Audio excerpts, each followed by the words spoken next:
வணக்கம் நண்பர்களே. கலைகளில் மிகவும் நுட்பமானது இசை.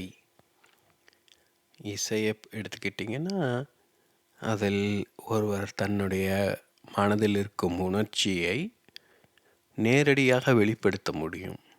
அந்த இசை கருவிங்கிறது ஒரு ஊடகம், இல்லை ஒரு குரலால் கூட அதை வெளிப்படுத்த முடியும். ஏன்னா எந்த உணர்ச்சியையுமே நம்ம ஏதோ ஒரு விதத்தில் வெளிப்படுத்தணும். இப்போ நான் வார்த்தைகள் மூலமாக வெளிப்படுத்த முடியும். ஐயோ அம்மா அப்படின்னு கத்துனோன்னா அதன் மூலமாக நமக்குள்ளே இருக்கிற வலியை வெளிப்படுத்துகிறோன்னு சொல்லலாம் இல்லையா? உண்மையாக அதுவும் இல்லாமல் வார்த்தைகள் தான். அப்போது வார்த்தைகளையும் கடந்து ஆழமான உணர்ச்சிகளை வெளிப்படுத்துவதற்கு இசையை போல நுட்பமான வேறு கலை கிடையாது. அதே சமயம் அந்த இசையை கற்றுக்கொள்வது, இசைக்கருவியை வாசிப்பது, இசையை புரிந்து கொள்வது எளிதும் கிடையாது. இசையை புரிந்து கொள்ளும் திறன் மனிதனுக்கு மட்டும்தான் இருக்குது. ஏன்னா இசை கேட்பதற்கு பார்த்திங்கன்னா, அந்த ஒத்திசைவு, அந்த ஹார்மனி புரிஞ்சிக்கணும், அந்த மெலடி, ரிதம், நிறைய விஷயங்கள் நம்மளுக்கு புரிந்து கொள்ளணும். அதாவது ஒரே கணத்தில் பல விஷயங்களை நம் மனம் கிரகித்து கொள்ளணும். இப்போ ஜப்பானிய உணவு வகைகளான சூஷி இதெல்லாம் பார்த்தீங்க அப்படின்னா, அதில் நம்ம ஊரை போல் மசாலாக்கள், காரமெல்லாம் எதுவுமே இருக்காது. இப்போ சூஷி ரோலுங்கிற எடுத்துட்டோம்னா, அதில் அரிசியை ஒரு லேயர், ஒரு சின்ன பாய் போல் ஆக்கியிருப்பாங்க. அதன் மேலே அந்த சீவீடுங்கிற அந்த கடல் பாசியால் செய்யப்பட்ட ஒரு காகிதத்தை ஒட்டி அதை வேறு சில பொருட்கள் எதாவது வச்சு ஒரு சுருட்டி கொடுப்பாங்க. அதை ஒரு ரோல்னு சொல்லுவாங்க. அதில் சுவாரஸ்யமான விஷயம் என்னென்னா, அதை ஒரு கடிக்கும்போது பலவிதமான உணர்வுகளை நம்ம நாக்கு உணரும். அதில் எள்ளு தூவி இருப்பாங்க, பச்சை மாமிசம் இருக்கும், மீன் போன்றது, இல்லை ஏதாவது ஒரு காய் இருக்கும். அதை வசாபி போன்ற ஒன்றில் காரமானது, அது ரொம்ப காரமான ஒரு சமாச்சாரம், துவையல் போன்ற ஒன்று. அந்த வசாபி, சோயா சாஸ் இதில் தொட்டு, அது நம்ம இந்தியர்கள்ங்கும்போது நம்ம கார சாஸும் சேர்த்துக்குவோம். இதெல்லாம் சேர்த்து சாப்பிடும்போது சுவை தவிர நம்முடைய நாக்கு அந்த இறைச்சியோட ஒரு மென்மைத்தன்மை, அந்த எள்ளோட மொரப்பு, அந்த அரிசியோட தன்மை, அந்த கடல் பாசி, அந்த பேப்பருடைய அந்த மிருதுத்தன்மை, இப்படி பல விதங்களில் உணரும். அது ஒரு தியான அனுபவம்னு சொல்லலாம். நம்முடைய உணவில் பார்த்திங்கன்னா காரம், மசாலா இதெல்லாம் போட்டு சமைக்கிறோம். அது எந்த அளவு நம்மளுக்கு பயன்படுத்துதுன்னு நாம் தான் நம்முடைய வாழ்க்கையை கவனிக்கணும். நம்முடைய வாழ்க்கையில் நம்ம உணவுக்கு தரும் முக்கியத்துவத்தை வேறு எந்த பண்பாட்டிலையும் தருவாங்களாங்கிறது சந்தேகம்தான். இதில் நம்ம தான் கொஞ்சம் யோசிக்கணும். இப்போது இந்த இடத்துல நான் சொல்ல வருவது என்னென்னா, அந்த ஒரு உணவு உண்ணும்போது, அந்த ஒரு கணத்தில் ஒரு உணவும்போது நம்ம அறியாமல் நாம் சில நொடிகளாவது மௌனமாக இருக்க வேண்டியது இருக்கும். அதுதான் ஒரு பண்பாட்டோடைய ஆழம்னு நான் சொல்கிறேன். அந்த ஜப்பானிய மரபில் இருக்கும் அந்த ஜென் பௌத்தம் போல தான் எளிமையான ஒரு மதம் தான் ஷின்டோ. இதில் இருக்கும் அந்த மென்மையான உணர்வுகளை, அழகு உணர்வுகளை இன்னும் அவங்க பிரதானப்படுத்துகிறாங்க. இப்போ இந்த அவங்க தினமும் சாப்பிட்ற ஒரு உணவில் ஊடுருவி இருக்குன்னா யோசித்து பார்க்கணும்.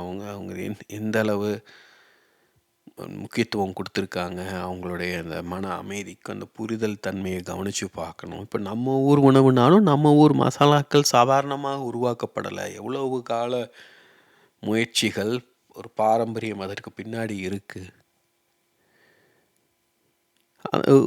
இப்போ பெரும்பாலும் இந்த உணவு வகைகள்லாம் பார்த்திங்கன்னா அந்த பண்பாட்டுக்கு உரியது. அந்த பண்பாடுங்கிறது அந்த நிலவியலை பொறுத்தது.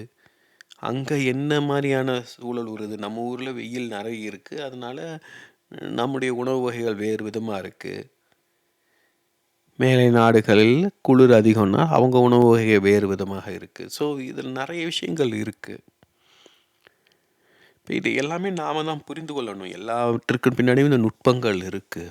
இசைக்கு வந்து கலையோட ஒரு உச்சம் அப்படின்னா, அது உணவுங்கிறது ஒரு பண்பாட்டின் உச்சம்னு சொல்லலாம். இப்படி நெறைய விதங்கள்ல நம்ம வாழ்க்கையை கவனிக்க முடியும், புரிந்து கொள்ள முடியும். இப்ப அதற்கு வந்து ஓவியங்களும் பெரிதும் உதவும். அதாவது இசைங்கிறது ஒரு நிகழ்த்து கலை அது.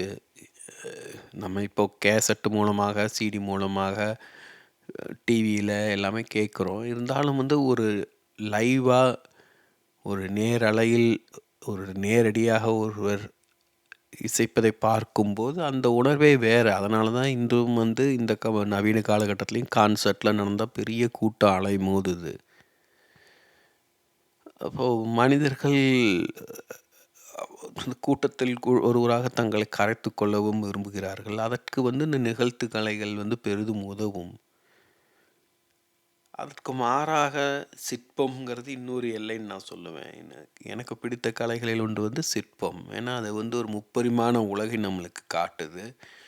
அதில வடிவம் தவிர அதனுடைய அமைப்பு, அழகு, நெறைய மிருதுத்தன்மை, நெறைய விஷயங்கள நம்ம பார்க்க முடியும். ஹென்றி மூர் எனக்கு பிடித்த சிற்ப கலைஞர்களில் ஒருவர்.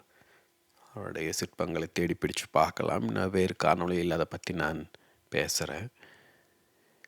அப்ப அந்த சிற்பக்கலையோட இன்னொரு பகுதி தான் வந்து ஓவியம்.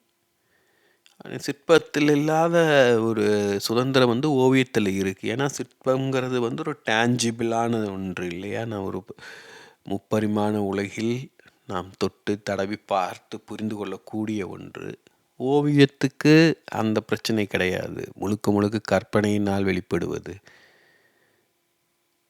அப்போ இந்த சிற்பம், ஓவியத்துக்கெல்லாம ஒரு அழகு என்ன அப்படின்னா, ஒரு கணத்தில் அவை பலவற்றை சுற்றி காட்டும். இப்போ இந்த ஓவியத்த பார்த்தீங்க அப்படின்னா, நீங்க எத பார்க்குறீங்கங்கிறது உங்களுக்கு மட்டுமே உரித்தானது. எது உங்க முதல்ல கண்ணுக்கு தட்டுப்படுது? எது உங்கள் மனதை பாதிக்குது? எதுக்கு நீங்க கவனம் தர்றீங்க?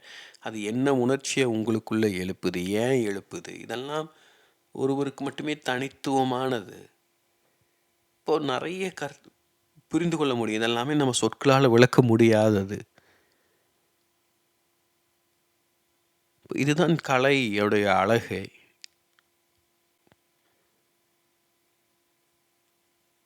மொழி தடுமாறும் இடம் இதுதான். மொழி வந்து காலத்துக்கு கட்டுப்பட்டது. ஒவ்வொரு வார்த்தையா தான் நம்மால உச்சரிக்க முடியும். அப்போ காலம் வந்துருது தானாவே.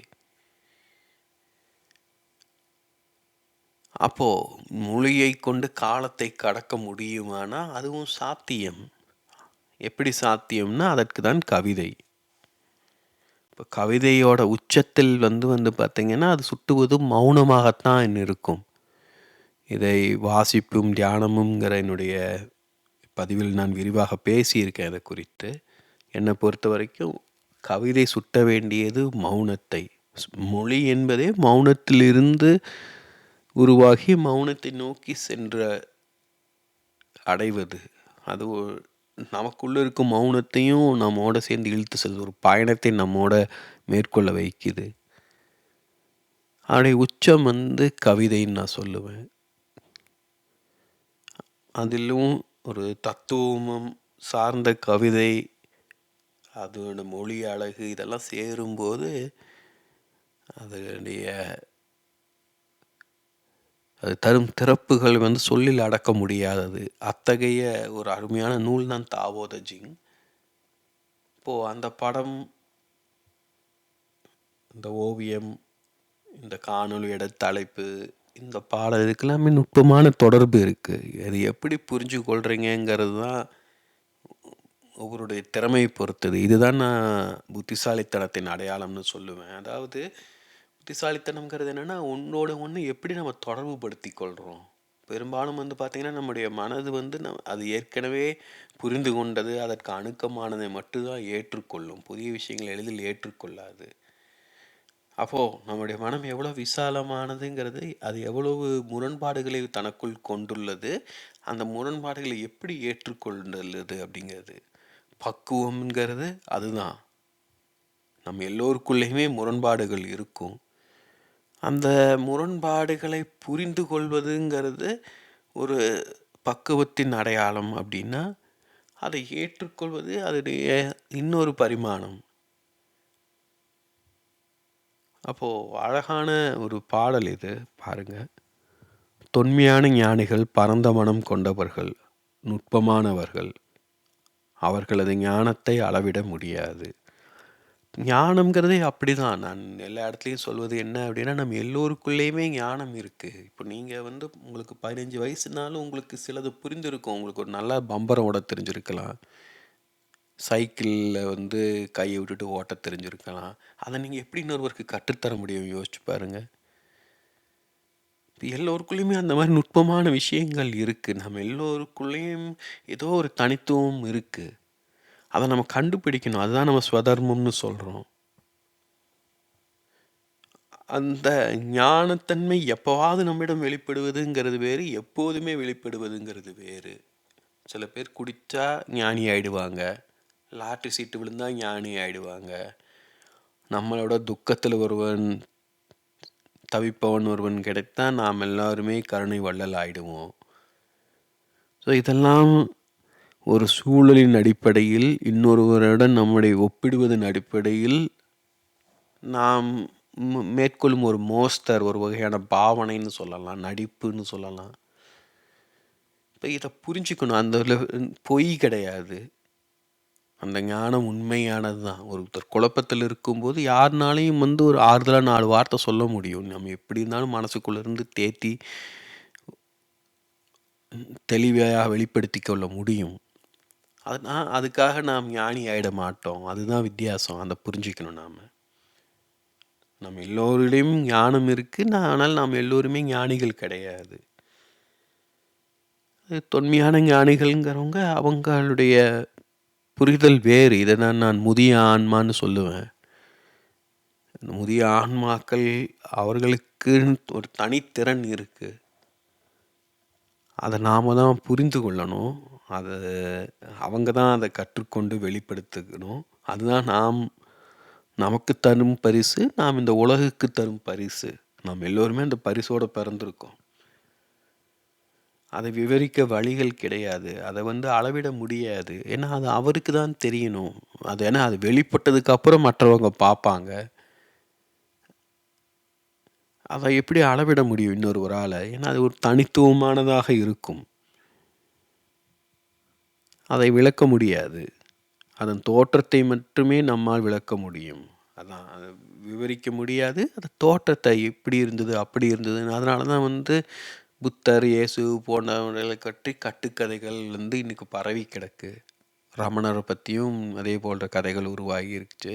ஒவ்வொருவரும் தான் முக்கியம்னு நிறுவுவதற்காக தன்னுடைய குருவை பற்றி கட்டுக்கதைகளை உருவாக்கிடுவாங்க. ஏன்னா அவர் குரு ஸ்பெஷலானவராக இருந்தால் இவர் ஸ்பெஷலானவராக தானே இருக்கணும். இல்லை இவர் ஸ்பெஷலானவராக இருந்தால் அவரோட குரு கண்டிப்பாக ஸ்பெஷலானவராக தானே இருக்கணும். அதை நாம் புரிஞ்சிக்கணும். பனியால் மூடப்பட்ட ஆற்றை கடப்பது போல அவர்கள் கவனமானவர்கள். எதிரியின் எல்லைக்குள் நுழைந்த போர் வீரனைப் போல உறுதியானவர்கள். ரொம்ப எளிமையான வரிகள், ஆனால் ரொம்ப ஆழமான வரிகள். விருந்தினரை போன நாகரிகமானவர்கள். இளகிய பனியைப் போல மென்மையானவர்கள். மரக்கட்டையைப் போல செதுக்க முடிந்தவர்கள். அவர்கள் கற்கள் கிடையாது. அதுதான் முக்கியமான விஷயம். கொஞ்சமாவது நம்ம வளைந்து கொடுக்கும் தன்மை நம்மிடம் இருக்கணும். ஏன்னா நம்ம ஞானம் இருக்கலாம், நம் ஞானிகளாக கூட இருக்கலாம். ஆனால் நாம் உடலில் இருக்கும் வரைக்கும் மனிதர்கள் தான். மனிதர்களிடம் இருக்கும் எல்லா குறைகளிலும் ஒரு துளியாவது நம்மிடமும் இருக்கும். அதனால் நம்ம ஒரு பணிவு நம்மிடம் இருக்கணும். பள்ளத்தாக்கை போல திறந்தவர்கள், தண்ணீரை போல தெளிவானவர்கள். நிறைய குறியீடுகளாகவும் இதை நாம் புரிந்து கொள்ளலாம். இதில் நான் நான் சொல்ல வந்தது இதற்கு அடுத்து வரும் வரிகள். அந்த முன்னாடி இந்த வரிகளும் ரொம்ப பொருத்தமாக தோணுதுனால அதையும் சேர்த்துட்டேன். சேறு அடங்கி தண்ணீர் தெளிவாகும் வரை காத்திருக்கும் பொறுமை உங்களுக்கு உள்ளதா? இதற்கு முன்னால் சிலர் தாவோத ஜிங்கை பற்றிலாம் கருத்து சொல்லியிருந்தீங்க. ஸோ தாவோத ஜிங் அது புரிஞ்சிச்சுன்னா புரிஞ்சிச்சு, புரியலைன்னா புரியல, அவ்வளவுதான். அதை விட போராட முடியாது. அது இந்த புறா பறப்பது போல தான். அந்த புறாவின் இந்த இறக்கைகளில் தெரியும் அந்த வெளிச்சம், அந்த ஒளி. அது ஒரு கணம் நம்மளுக்கு தெரியும். அதை நம்ம இன்னொருத்தர்கிட்ட சுட்டி காட்டக்கூடாது. அங்கே பாரு அப்படிங்கும்போது எங்கே அப்படின்னு பார்க்கும்போது அந்த புறா மறந்து போயிருக்கும் எங்கேயாவது. நம்ம பார்த்த அதே அழகை அது இருந்தால் கூட இன்னொரு ஆளை பார்க்க முடியும்னு சொல்ல முடியாது. அதுதான் வாழ்வின் ஒரு அழகும் ஒரு சிக்கலும். நமக்குள்ளே தெரியும் நம்மளை பற்றி, நம்மக்கிட்ட ஏதோ ஒரு விஷயம் இருக்குது அப்படின்ட்டு. அதை யாராவது பார்த்து அதை வெளிப்படுத்த உதவுனாங்கன்னா, கை கொடுத்து உதவுனா நல்லா இருக்கும். நம்ம அப்படி தான் தேடிக்கிட்டு இருக்கோம். ஆனால் இங்கே தான் சிக்கல் வருது. ஏன்னா நமக்குள்ளே என்ன இருக்குங்கிறது நம்மளுக்கு தான் தெரியும். மற்றவர்கள் அதே கோணத்தில் அதே விதத்தில் பார்ப்பாங்க, புரிந்து கொள்வாங்கன்னு சொல்ல முடியாது. அவங்க புரிந்து கொள்ளணுமேனு அதுக்கேற்றாற்போல நம்மளை நம்ம வெளிப்படுத்தி கொண்டால் நம்மளை வெளிப்படுத்துதலில் உண்மையே இருக்காது. அது ஒரு சிக்கலான நிலை. அதை புரிஞ்சிக்கணும் நம்ம. அதனால தான் அது ரொம்ப முக்கியமான வரி. சேறு அடங்கி தண்ணீர் தெளிவாகும் வரை காத்திருக்கும் பொறுமை உங்களுக்கு உள்ளதா? தண்ணீர் தெளிவடைஞ்சிரும் எப்படி இருந்தாலும். நம்மளுக்கு தான் காத்திருக்கிற பொறுமை கிடையாது.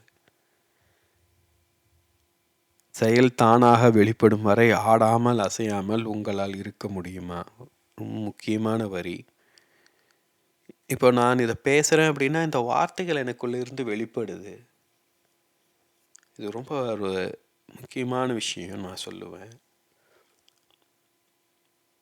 ஏன்னா இதை நான் சிந்தித்து திட்டம் போட்டு இதை உருவாக்குவது கிடையாது.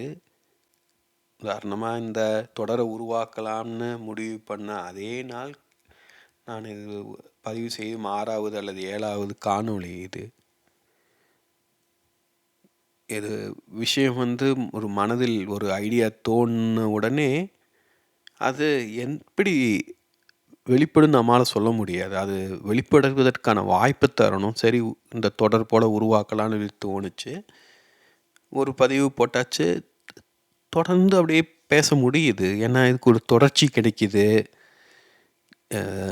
இப்போது 6-7 காணொளிகள்னால் கூட இதுக்கு எல்லாத்துக்கிடையிலையும் ஒரு தொடர்ச்சி இருக்குது. அதே சமயம் ஒரு தொடர்பு இல்லாமையும் இருக்கும். அதுதான் நான் இன்னும் 20-30 காணொளிகளை உருவாக்கினா தான் ஒரு தொடர்ச்சியை உருவாக்க முடியும். ஒரு வலைப்பின்னல் போல் இது எந்த திசையில் எப்படி விருந்து செல்லும்னு எனக்கே தெரியறதில்ல. அதுதான் இதனுடைய அழகும் கூட. அந்த வார்த்தைகள் வெளிப்படும் வரைக்கும் காத்திருக்கும் பொறுமை எனக்கு இருந்தது. இவ்வளோ நாள் அதற்கு நான் பயிற்சி செய்ய வேண்டியதாக இருந்தது. அதே போல தான் செயல் நம் மூலமாக நிகழும். நாம் எல்லோருமே ஒரு விதமான ஊடகங்கள் மட்டும்தான். நம் மூலமாக எனர்ஜி செயல்படுது. வாழ்க்கை நம் மூலமாக வெளிப்படுது. வார்த்தைகள் நம் மூலமாக வெளிப்படுது. அதற்கு நாம் பொறுப்பெடுத்து கொள்ளணும். அதே சமயம் அதை நான் தலையில் தூக்கி சுமந்துக்கிட்டு இருக்கணுங்கிற அவசியமும் கிடையாது. ஏன்னா இந்த காணொலியை உருவாக்க தொடங்கின போது இன்றைக்கே நான் இவ்வளவு பதிவுகளை உருவாக்குவேன்னு நினைக்கல. அது போல தான் நம்ம ஒன்று செய்ய தொடங்கும் போது எப்படி தொடங்கும்னு தெரியாது, எந்த திசையில் நம்மளை கொண்டு செல்லணும்னு தெரியாது. ரொம்ப அழகான வரிகள் எனக்கு எப்போவுமே பிடித்த வரிகள் இது. நான் அடிக்கடி நினைவை வைத்து கொள்ள விரும்பும் வரிகள். ஸோ இதை நம்ம இயேசுவோடைய வரியோடனும் ஒப்பிடலாம். அசையாதிருந்து நானே கடவுள் என அறிந்திரு. அசையாதிருந்துனா உடல் மனம் இரண்டுமே அசையாமல் இருக்கணும். அப்போது எனர்ஜி தானாக வெளிப்படும். அது நம்முடைய உடலை அசைக்கும். அதுதான் என்னுடைய நாவை அசைக்குது இப்போது. அதுதான் உங்கள் காதை இப்போ அசைக்குது. ஏன்னா இந்த முயற்சி செஞ்சு நீங்கள் நான் சொல்வதை புரிந்து கொள்ள முடியாது. ஒரு சிந்திச்சு இதை எல்லாமே நீங்கள் அறிந்து கொள்ள முடியாது. அப்போது ஏதோ ஒன்று உங்களுக்குள்ள உள்வாங்கிக்கிட்டே இருக்கு இல்லையா? அதுதான் அழகு. அது முயற்சி செய்யாமல் நிகழுது. ஒரு மழை பெய்யும் போது மண் தனக்கு தேவையான நீரை தானாக கிரகித்து கொள்ளும். அதை போல் இந்த வார்த்தைகளை உங்கள் அகம் கிரகித்து கொண்டே வரும். ஞானி நிறைவைத் தேடுவதில்லை. தேடாமல் எதிர்பார்க்காமல் எல்லாவற்றையும் வரவேற்றபடி அவர் நிலைத்திருக்கிறார்.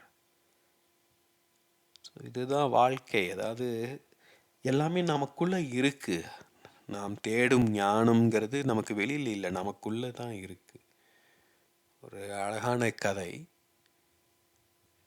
ஒருவன் ஞானம் தேடி போகணும்னு ரொம்ப ஆசை அவனுக்கு. அவனுக்காக அவன் எல்லா விதத்துலையும் தயாராக இருக்கான். குடும்பத்தை விட்டு, கிராமத்தை விட்டு, எங்கே வேண்டுமானாலும் செல்வதற்கு, யாரை வேண்டுமானாலும் சந்திப்பதற்கு தயாராக இருக்கான். ஆனால் அதே சமயம் அவனுக்குள்ள ஒரு பயமும் தயக்கமும் இருந்துக்கிட்டே இருக்கு. ஏன்னா எல்லாருமே போலியாக இருக்காங்க, யார் உண்மையானவர்னு தெரியாது. ஸோ நிறைய வாசித்து ஓரளவுக்கு விஷயம் தெரிஞ்சுக்கிட்டு அப்புறமா தேடலை மேற்கொள்ளலான்னு சொல்லி அதை தள்ளி போட்டுக்கிட்டே வர்றேன். அதே சமயம் உள்ளுக்குள்ளே ஒரு அரிப்பாக இருக்குது. நம்ம இப்படியே வாழ்க்கை போயிடுமா, வீணாக போயிடுமோன்னு பயமாக இருக்குது. ஸோ என்ன பண்ணுறதுன்னு தெரியல. அப்போது ஏதாவது வழி கிடைக்கும்னு நம்பிட்டு இருக்கேன். அதே மாதிரி அந்த ஊருக்கு ஒரு புதுசாக ஒரு துறவி வர்றாரு. வழக்கம் போல் எல்லோரும் வர ஆனால் இவனும் ஒன்றும் பெருசாக கண்டுக்கலை. ஆனால் இவர் கொஞ்சம் வித்தியாசமானவராக தெரிகிறாங்க எல்லாத்துக்குமே. ஏன்னா இவர் யார் வீட்டுக்கும் போய் தங்கலை. இவரை பாட்டுக்கு மரத்தடியில் மூட்டையை வச்சுக்கிட்டு அங்கே தங்கிட்டு இருக்காரு. மக்களாக போய் பார்த்து ஒவ்வொருத்தராக அவருக்கு என்ன தேவைன்னு கேட்டு கொடுக்குறாங்க. ஏதோ ஒன்றுமே புரிய மாட்டேங்குது. என்ன அவர் ஒன்றும் பேச மாட்டேங்கிறாரு, எதையும் கருத்து சொல்ல மாட்டேங்கிறாரு. அவர் யார், என்ன, எதுக்கு வந்திருக்காரு, திருடனா நல்லவனா எதுவுமே தெரிய மாட்டேங்குது. ஆனால் எல்லோரும் புதுசு ஆளுங்கும்போது ஒரு சுவாரஸ்யமும் இருக்கும் இல்லையா? அதே மாதிரி கவனிச்சுக்கிட்டே இருக்காங்க. கவனிக்கும்போது தான் ஏதோ அவங்களுக்கு புரியுது, இவர் சாதாரண ஒரு ஆள் இல்லைன்னு ஒரு அதுமே புரிய தொடங்குது. ஸோ இவனுக்கும் கொஞ்சம் கொஞ்சமாக அவரை கவனிச்சுட்டே இருக்கான். இவனுக்கும் மனசு மாறிட்டே இருக்குது. இவர் சாதாரணமான ஆள் கிடையாது அப்படின்னு தெரியுது. ஸோ ஒரு நாள் சரி என்ன பண்ணுறது, இவரை போய் கேட்கலாமா, என்ன பண்ணலாம் அப்படின்னு சொல்லிட்டு போகிறான். போகும்போது அவர் தியானத்தில் இருக்கிற மாதிரி தோணுது. இவர் ஓரமாக நின்று எப்படி எட்டி பார்க்குறான். சரி எதுக்கு வம்பு அப்படின்னு சொல்லிட்டு திரும்பி போகும்போது அவர் கூப்பிட்றாரு. எங்கே போயிட்ட வா அப்படிங்கிறாரு. உனக்கு அப்படியே திக்குன்னு இருக்கு. சரி இதுக்கு மேலேயும் தாமதிக்கக்கூடாதுன்னு போயிட்டு கேட்குறான். ஸோ ஏன் இவ்வளோ நாளாக தாங்கிட்டு இருக்க அப்படின்னு கேட்டார். இல்லை இந்த மாதிரி எனக்கு எல்லாம் தெரியும் உன்னை பற்றி, என்ன பாரு இதுக்கு மேலே தாமதிக்காத, உன்னுடைய குரு இப்படி இருப்பார் அப்படி இருப்பார்னு சொல்லி சில அடையாளங்களை அனுப்புகிறாரு. உன்னுடைய பயணம் நல்லபடி இருக்கட்டும் அப்படின்னு அனுப்புகிறாரு. அவனும் கிளம்பி போகிறான் ரொம்ப மகிழ்ச்சியோட. சொன்ன அடையாளங்களோட அந்த மனிதரை தேடிக்கிட்டே போகிறான். அவர் சொல்கிற அந்த மரம், அவர் எப்படி இருப்பார், இதெல்லாம் மனசுக்குள்ளே நினச்சி பார்க்குறான். ரொம்ப மகிழ்ச்சியாக இருக்குது. ஏன்னா இவனோட தேடல் பொய் இல்லை. இப்படியெல்லாம் ஒரு வழிகாட்டுதல் கிடைக்கிறதுனா சாதாரணமான விஷயமா. ஆனால் இப்படியே தேடி தேடி தேடி பார்க்குறான், ஒன்றும் நடக்க மாட்டேங்குது. ஏற்கனவே 20 வயசில் போனவன் இன்னொரு 20 வயசு அது இப்படி செலவு பண்ணுறான். 40 வயசு ஆகுது.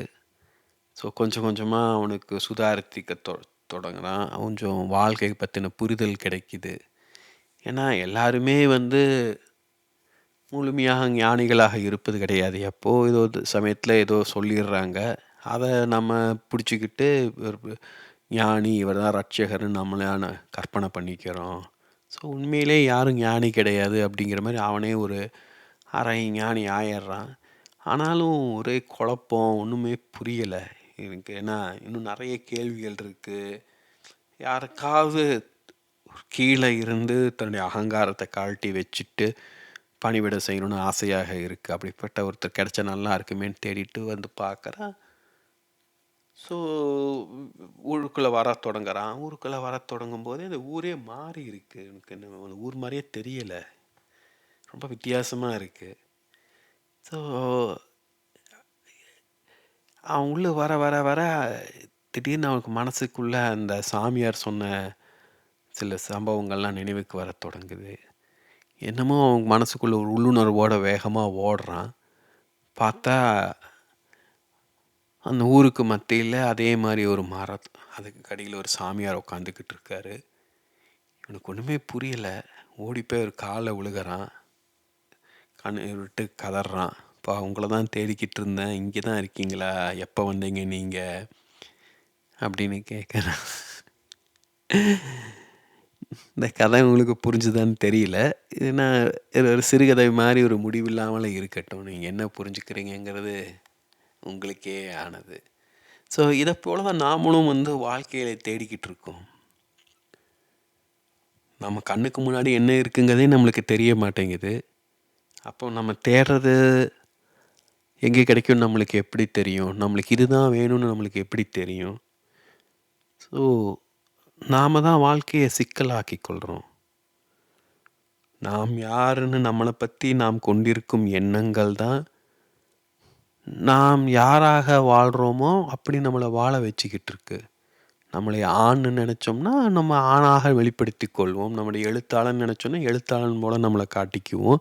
ஞானின்னு நினச்சோம்னா ஞானியை போல் வெளிப்படுத்தி கொள்வோம். அப்போ நாம் நம்மளை வெளிப்படுத்தி கொள்வதன் மூலமாக மற்றவர்களையும் நம்மளை ஒரு குறிப்பிட்ட விதத்தில் அணுக வற்புறுத்துகிறோம், வலியுறுத்துகிறோம். ஸோ இதுதான் சொல்கிறாரு ஷேக்ஸ்பியர், உலகம் ஒரு நாடக மேடை. நம்ம ஒவ்வொருவருமே ஏதோ ஒரு விதத்தில் நம்மளை வெளிப்படுத்தி கொள்ளணும். ஏன்னா அப்போ தான் இந்த சமூகம் நம்மளை புரிந்து கொள்ளும், ஏற்றுக்கொள்ளும், அனுமதிக்கும்.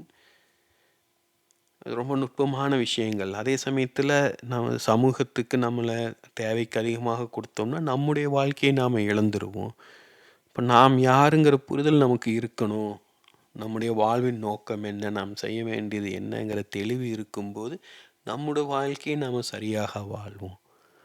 நம்ம ஒவ்வொருவரும் நம்முடைய வாழ்க்கையை ஒழுங்காக வாழ்ந்தாலே போதும், நம்முடைய வாழ்க்கை பிரச்சனை இல்லாமல் இருக்கும். இன்றைய காலகட்டத்தில் நம்முடைய வாழ்க்கை சிக்கல் இல்லாமல் இருந்தாலே போதும். நம்மளுக்கு நம்ம சுற்றி இருப்பவர்களும் நிம்மதியாக இருப்பாங்க.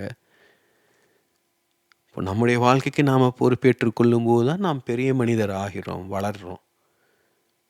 அதற்கு என்ன தேவையோ அதை நாம் செய்யணும். ஏன்னா நம் வாழ்க்கை நம் தேர்வு, நம் வாழ்க்கை நம் பொறுப்பு.